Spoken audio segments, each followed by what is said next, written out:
नमस्ते, अभिवादन आपका इनोसेंट इन्वेस्टर के इस नए वीडियो में। दोस्तों बाजार की बात करते हैं। 16,000 के बेहद नज़दीक हमारी क्लोजिंग हुई। अगर आप परसेंटेज टर्म्स में देखोगे लगभग 1-1.25% के आसपास एक समय बाजार कमज़ोर हो गई थी। पॉइंट के टर्म्स में देखोगे 180 पॉइंट नीचे हम लगभग लास्ट टाइम ट्रेड किए हैं। नेट क्लोजिंग क्या हुई है वो अभी आपको दिखाएंगे। पहले बात कर लेते हैं हम क्यों गिर गए। अगर आप आज की बाजार की कैंडल्स को देखोगे, लेट्स से कि हम 15 मिनट की कैंडल्स लगाते हैं बाजार की, तो हमारी बाजार ने गैप डाउन किया था, सस्टेन करने की कोशिश की, ऊपर जाने की कोशिश की, लेकिन ऊपर के लेवल पे बाजार ने 16,150 के आसपास के लेवल को एक बड़ा रेजिस्टेंस माना और वहाँ से बाजार फिसल गई। 16,100 के आसपास आकर के थोड़ा समय ट्रेड की, फिर एक रिकवरी आई, फिर बाजार को रेजिस्टेंस फेस करना पड़ा 16,140 के आसपास। बाजार वहाँ से फिसल करके और ठीक ठाक फिसल गई वहाँ से। आखिरी जो 4-5 कैंडल्स हैं, 1 2 3 4 5, ठीक है, ये पांचों कैंडल्स लगभग 140 पॉइंट 100 पॉइंट के आसपास की, बिल्कुल 100 पॉइंट के आसपास की नेगेटिविटी, कमजोरी जिसको आप कह सकते हो, वो दिखाई हैं। यानी कि आखिरी 90 मिनट में जो हुआ वो खतरनाक था हमारी बाजार के लिए। अदरवाइज हम काफ़ी कोशिश कर रहे थे नीचे के लेवल पर सस्टेन करने की। तो ये कमजोरी आई कहाँ से संकेत हमको मिल गया कि हमें कमज़ोर हो जाना है। आप देखिए डाउ जोन्स इंडस्ट्रियल एवरेज का चार्ट आपको यहाँ पर जो दिखाई देगा, बिल्कुल वही चीज़ें आपको रेप्लिकेट होती हुई दिखाई दी होंगी अपनी बाज़ार में। यहाँ पर भी बाज़ार फिसली, एक रिकवरी आई, फिर से बाज़ार फिसली, सस्टेन नहीं कर पाई, ऊपर के लेवल से फिर से बाज़ार फिसली। ठीक है, ये 15 मिनट की कैंडल्स हैं, बहुत ध्यान रखिएगा। ठीक है, डाउ जोन्स इंडस्ट्रियल एवरेज का ये चार्ट है और वहीं जो है इस चार्ट को हम अपनी बाज़ार में रेप्लिकेट होते हुए देखे हैं। ठीक है, अपनी बाज़ार इसी चार्ट को फॉलो करती है, डाउ फ्यूचर्स जिसको आप नॉर्मल भाषा में सुनते हो। ठीक है, तो ओवरऑल हम ग्लोबल मार्केट के कारण ही गिरे हैं। टेक्निकली हम थोड़े से कमज़ोर हुए, लेकिन सपोर्ट के बेहद नज़दीक आकर के क्लोज हुए हैं, यही एक अच्छी बात है। अब चलिए बात करते हैं अपने लेवल्स की। लेवल्स आज भी कोशिश कर रहे थे कि वो अपनी काबिलियत दिखा जाएँ, लेकिन अनफॉर्चुनेट था हमारे लिए ट्रेड, वो मैं आपको एक्सप्लेन करूँगा। पहले बात कर लेते हैं 3 मिनट और 10 मिनट के ट्रेड्स की। ठीक है, 3 मिनट का ट्रेड बाई साइड का था, कोई दिक्कत नहीं थी। हाँ, जब यहाँ पर ये वाली गिरावट आई तो वहाँ पर मैंने एग्जिट करना ही बेटर समझा। जबकि मैं 20 पॉइंट का प्रॉफिट यहाँ पर बुक कर सकता था, मैं नहीं किया टीएसएल के चक्कर में, और मुझे केवल 7 पॉइंट का प्रॉफिट मिला। इसको आप एक मजाक समझ सकते हो, लेकिन मजाक से इतर हटकर अगर आप देखोगे तो ये जो 7 पॉइंट्स है ना, ये मेरी ब्रोकरेज को कवर करेंगे और बहुत ही प्यार से हमको छोटा सा प्रॉफिट दे जाएंगे। 10 मिनट की कैंडल पे मुझे 20 पॉइंट का टारगेट मिला और वो एक अच्छी बात थी। ठीक है, तो ये 2 ट्रेड्स हो गए मेरे प्रॉफिट में। पहला वाला ट्रेड था छोटा, दूसरा ट्रेड था बड़ा, लेकिन उसके बाद जो हुआ वो मेरे लिए बिल्कुल अच्छा नहीं था, क्योंकि मैंने यहाँ पर ले लिया बाई साइड का ट्रेड। ठीक है, यहाँ पर ले लिया बाई साइड का ट्रेड जो कि कन्वर्ट हो गया स्टॉप लॉस में। उसके बाद मैंने फिर से यहाँ पर ले लिया बाई साइड का ट्रेड जो कि कन्वर्ट हो गया स्टॉप लॉस में। कुछ नहीं कर सकते थे, 2 स्टॉप लॉसेस आ गए और दोनों ही स्टॉप लॉसेस मुझे 25-25 पॉइंट्स के मिले हैं। तो नेट मेरा 50 पॉइंट का मैं यहाँ पर लॉस हो गया। और यहाँ पर जो क्वांटिटी थी ठीक ठाक थी, ऐसा नहीं कि मैंने पूरी क्वांटिटी ऐड कर ली थी। तो यहाँ पर जो लॉसेस हुए वो मुझे ठीक ठाक हो गए और यहाँ पर जो प्रॉफिट हुआ था वो कम क्वांटिटी के साथ हुआ था।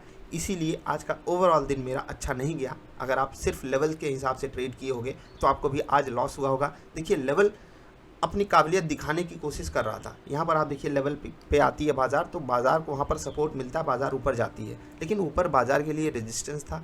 ठीक है, फिर बाज़ार उसी लेवल पे आती है, देखिए घूमती रहती है, उस लेवल को तोड़ करके नीचे जाती है, कोशिश करती है ऊपर आने की और यहाँ पर चली भी जाती है। हमको लगता है कि अब इस लेवल को अगर बाज़ार सम्मान दिए तो ऊपर जाएगी, इसीलिए हम यहाँ पर बाइंग करते हैं और उसके बाद फिर से वो लेवल उतना सम्मान पाता नहीं और फिर बाज़ार फिसल जाती है।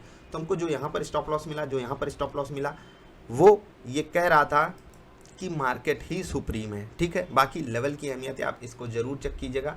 एक ही दिन की वैल्यू को नहीं कंसीडर किया जाता है, हमेशा याद रखिए कि 20-22 दिन का डेटा आपको टेस्ट करना है। ठीक है, अगर आप नेट देखोगे तो आज जो हमारा लेवल था उस पर बाज़ार समय बिताने की कोशिश कर रही थी। जैसे ये वाला जब लेवल था, जब यहाँ पर ये एक बड़ी सी कैंडल बनी, वीक वाली बड़ी सी कैंडल बनी, हमको लगा कि यहाँ पर बाइंग देखने को मिल सकती है, लेकिन बाज़ार में ऊपर के लेवल पे कोई कॉन्फिडेंस था नहीं। बड़े प्लेयर्स को एक्चुअली बेचना जब होता है तो वहाँ पर सपोर्ट और रेजिस्टेंस कुछ काम आता नहीं है। तो ठीक है, वहाँ से बाज़ार फिसल गई, हम कुछ कर नहीं सकते थे।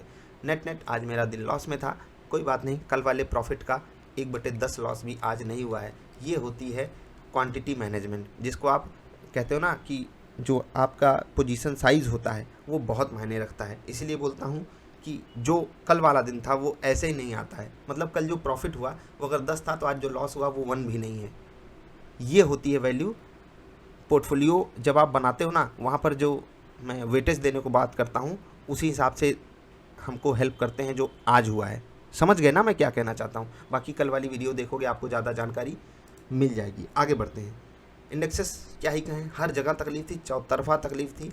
एनटीपीसी, कोल इंडिया ये थे निफ्टी के गेनर्स, टॉप गेनर्स, और सिर्फ एनटीपीसी 1.5% मजबूत था, अदरवाइज सब कमजोर थे। आज ऑटो सेक्टर के स्टॉक्स बहुत भयंकर फिसले हैं, जैसे कि एक तरफ से फिसले हैं। चलिए इंडेक्सेस ही पहले देख लेते हैं। बीपीसीएल देखिए 2.5% नीचे, वाह। इंडेक्सेस को ज़रा देख लेते हैं। निफ्टी 50 जो है 1% नीचे, निफ्टी नेक्स्ट 50 0.33, निफ्टी 100 0.8686, निफ्टी 200 0.80। एक मिनट इंडेक्सेस देख लेते हैं अपने वो वाले सेक्टर। निफ्टी बैंक 1% नीचे, Nifty auto 1.25%, Nifty financial services 1%, ठीक है। Nifty FMCG 1%, Nifty IT 1.25%, Nifty media, Nifty metal, Nifty pharma, Nifty PSU bank ये था flat, wow. Nifty reality stocks आज पॉजिटिव थे, ठीक है। निफ्टी हेल्थ केयर भी नेगेटिव था, Nifty consumer durables, Nifty oil and gas कमज़ोर था, ठीक है। बीपीसीएल तो यार परेशान है, खैर जाने दीजिए। ओवरऑल आज अगर आप इंडेक्सेस को देखोगे चौतरफा आपको बिकवाली ही दिखाई दे रही होगी, कुछ कर भी नहीं सकते। खैर हम लोग ग्लोबल मार्केट से जब भी सारा मिल जाता है और अपनी बाजार जब ऐसे अचानक से ही कहेंगे यार ये वाली गिरावट अचानक से ही है, और यहाँ पर जो स्टॉप लॉस मिला या कोई भी चीज़ हुई होगी, जो अच्छे से मैनेजमेंट नहीं करते उनको तो तकलीफ झेलनी ही पड़ी होगी ना। लेकिन हमें ऐसी तकलीफ़ों के लिए हमेशा मार्केट में तैयार होना चाहिए, क्योंकि हम लोग हैं जो विलिंगली मार्केट में पार्टिसिपेट करने के लिए तैयार रहते हैं। इसीलिए इसके जो इनहेरेंट रिस्क हैं उसको भी लेने की क्षमता हमारे पास होनी चाहिए और उसकी भी तैयारी हमारे पास होनी चाहिए। आज का दिन अगर आपका अच्छा गया है तो ज़रूर बताइएगा। व्हाट्सएप पे नंबर है 9452883011। कोई सवाल सुझाव हो तो व्हाट्सएप पे ही कनेक्ट कीजिएगा। कोई बड़ा लंबा चौड़ा या फिर कोई क्वेरी हो, जेन्युइन क्वेरी हो, तो आप niftyindia.in विजिट करके हमारे पास भेज सकते हो, आपको ईमेल का रिप्लाई भी मिल जाएगा। बाकी अभी आपसे विदा लेने का समय आ गया है, जल्दी मिलते हैं। वीडियो पसंद आए तो लाइक कर देना, रात वाली वीडियो का इंतजार कीजिएगा, क्योंकि वहाँ पर आपको मिलेंगे कल के इंट्राडे स्टॉक्स, कल के इंट्राडे लेवल्स, बैंक निफ्टी और निफ्टी दोनों के लिए। आपका आभार, नमस्कार।